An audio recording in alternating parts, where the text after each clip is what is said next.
Olá, tudo bem com você? Que bom ter você em mais um momento devocional. E eu começo o vídeo de hoje te fazendo uma pergunta. Você já esqueceu alguma coisa importante na sua vida? A data de casamento, o aniversário da sogra, uma consulta médica? Com certeza sim, né? Mas e alguém? Você já esqueceu alguém em algum lugar? Vem comigo em Lucas 2, do 43 ao 46, que diz assim: Terminados os dias da festa, ao regressarem, permaneceu o menino Jesus em Jerusalém, sem que seus pais o soubessem. Pensando, porém, estar ele entre os companheiros de viagem, foram caminho de um dia, e então passaram a procurá-lo entre os parentes e os conhecidos. E não o tendo encontrado, voltaram a Jerusalém à sua procura. 3 dias depois, o acharam no templo, assentado no meio dos doutores, ouvindo-os e interrogando-os. As pessoas menos prováveis de perder Jesus eram seus pais, José e Maria. Eram pessoas especiais, abençoadas, escolhidas por Deus para cuidar daquele que seria o Salvador do mundo. Mas, mesmo assim, o texto relata que em determinado momento eles o perderam. E assim como eles, muitos estão perdendo Jesus pelo caminho.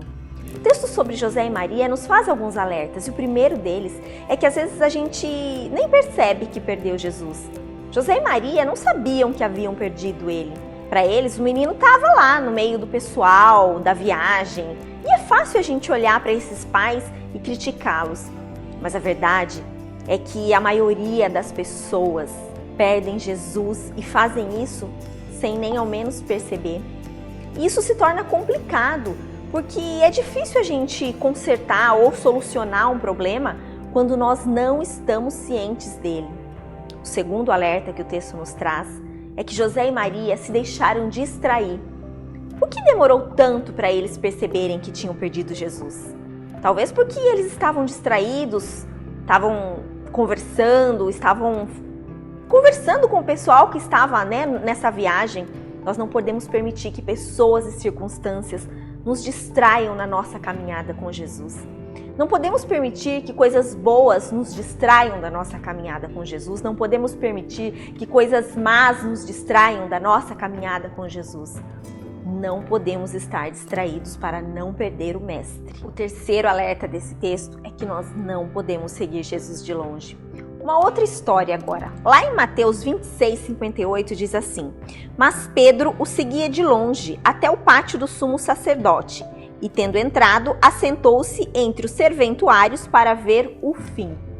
Pedro era um discípulo de Jesus, andava com Jesus, via os milagres acontecendo, via a cura, via a multiplicação, mas em um determinado momento, por não se posicionar como um verdadeiro filho de Deus, como alguém que tem um relacionamento com Jesus, ele foi se afastando, ele começou a ver Jesus de longe. E a Bíblia conta, alguns versículos depois, que num determinado momento esse discípulo caiu em si e chorou amargamente. O quarto alerta desse texto é que Jesus, apesar de ter se perdido, pode ser encontrado novamente. Jesus será encontrado quando nós começarmos a procurá-lo nos lugares certos. Quando José e Maria voltaram no templo, lá estava um menino falando. Olha, é claro que hoje Jesus não habita numa construção feita por mãos de homens. A Bíblia diz: buscar-me-eis e me achareis quando me buscardes de todo o vosso coração. Jeremias 29:13. Esse é o segredo. Pedro também, tempos depois, teve um encontro com o Mestre novamente na beira da praia. Ele encontrou Jesus. Isso significa que não importa se você esqueceu Jesus, se em algum momento da sua vida você deixou a sua história com ele pelo caminho. Não importa se você pecou, se você errou, se você se arrepender, se você correr para os braços de Jesus, ele vai estar te esperando. Ele vai estar com o coração e com os braços abertos para te receber. Então, o resumo dessa nossa conversa é: assim como Jesus ele pode ser perdido, ele também pode ser encontrado novamente.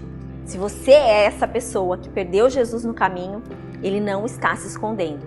Procure-o e você o achará. Se você não é essa pessoa, encaminhe essa mensagem para alguém que você tem certeza que Jesus está esperando.